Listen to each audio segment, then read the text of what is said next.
Hello ladies and gentlemen, and welcome back to Fantasy Football, and welcome to my video. So two topics for this video. Number one is this draft with Harry Kane, and the next topic that I'm going to talk about is these 4.5 players. So let's get this started. Now on Thursday I thought, let me create a draft that has not only Sterling and Salah but Harry Kane in there as well.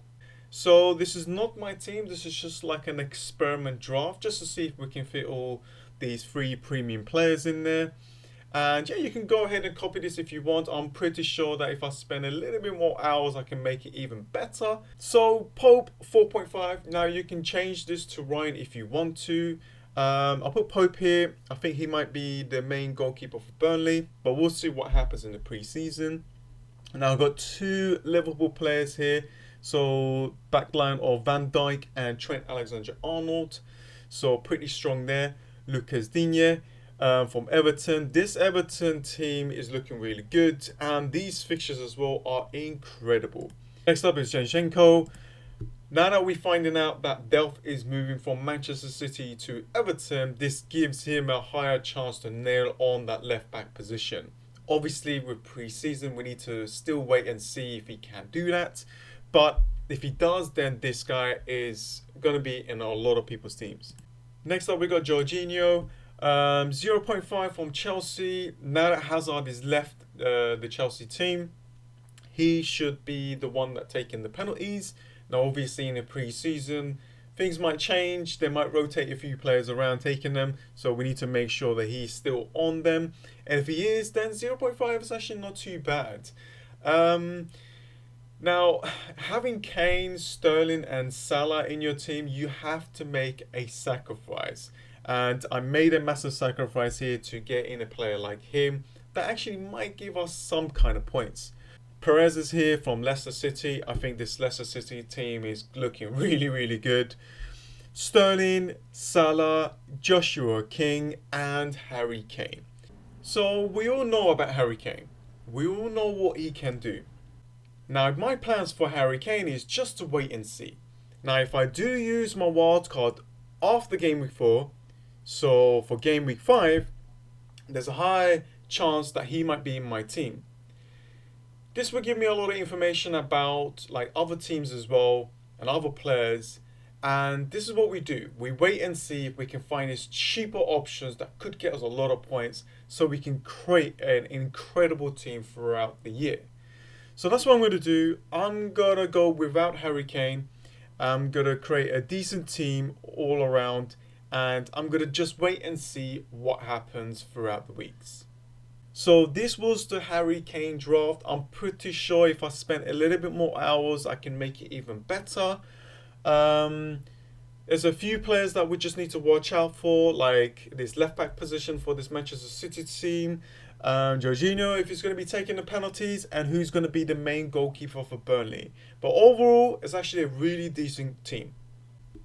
So, my next topic that I'm going to be quickly talking about are these 4.5 players.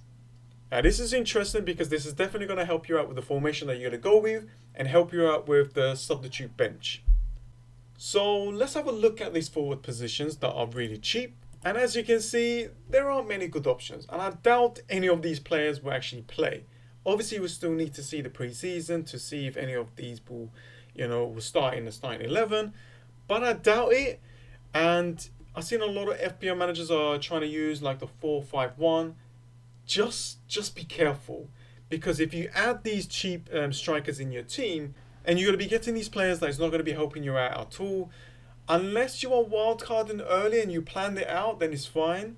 But have a look at this. If we change it to the midfielders that are 4.5, these midfielders gives us more points. So instead of 0, they will give us at least 2.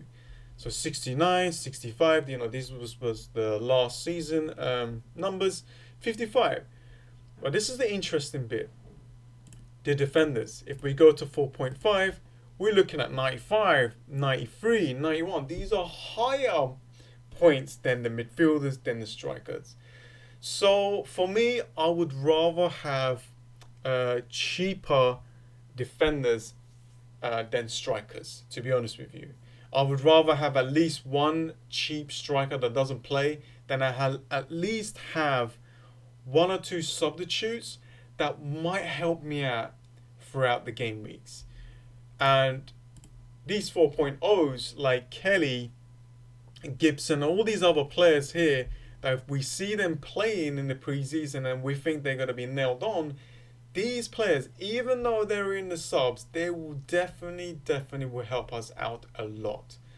Look what happened to Wan-Bissaka last season. He was 4.0 and he was probably the best player that I had throughout the whole season. So just be aware of the formation. All these formations are great, but just be aware of the player that you are bringing into your team. Unless you have planned it out, that is fine. But I just want to let you guys know, just be aware of that. I just wanted to get that out across. But anyways, next up, I'm going to be creating my second draft. I'm going to be showing you guys how my team will look then. I really want Vardy and Sigurdsson in my team, so I'm going to get rid of Kane and try and add in Vardy and Sigurdsson and removing Perez and get someone else in there. And yeah, thanks for watching, guys. Hope you guys enjoyed it. If you did, come give this video a like, come subscribe if you're new, and I'll see you guys next time. See ya.